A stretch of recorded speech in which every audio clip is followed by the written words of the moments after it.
નમસ્કાર દર્શક મિત્રો, હું છું એન્કર અર્પિતા પટેલ. દેશભરના તાજા અને સચોટ સમાચાર આપણી ભાષામાં જોવા માટે A1 અભિપ્રાય ન્યૂઝમાં આપનું હાર્દિક સ્વાગત છે. હવે જોઈએ મુખ્ય સમાચાર. ભચાઉની રામપર ગામે ફાયરિંગ મારામારી કરનાર 24 શખ્સોની ધરપકડ. ભચાઉના રામપર ગામે બનેલી મારામારી અને ફાયરિંગની ગંભીર ઘટનામાં સામખિયાળી પોલીસે ઝડપી કાર્યવાહી કરી 24 આરોપીઓને દબોચી લીધા છે. પોલીસ મહાનિરીક્ષક ચિરાગ કોરડિયા સાહેબ અને એસપી સાગર બાગમારની સૂચના હેઠળ પીઆઈ જેએમ ઝાલાની ટીમે અલગ અલગ ટીમો બનાવી તપાસ હાથ ધરી હતી.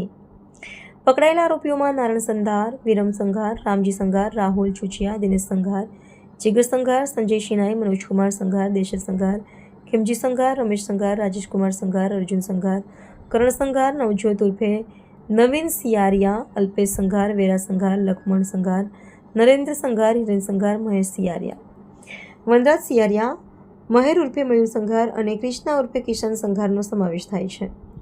પોલીસે આરોપીઓ પાસેથી ગુનામાં વપરાયેલ હથિયારો અને વાહનો કબજે કરી આર્મ્સ એક્ટ સહિતની કલમો હેઠળ ગુનો નોંધી કાયદેસરની તપાસ તેજ કરી છે. રિપોર્ટર ભરત ઠાકોર, કચ્છ.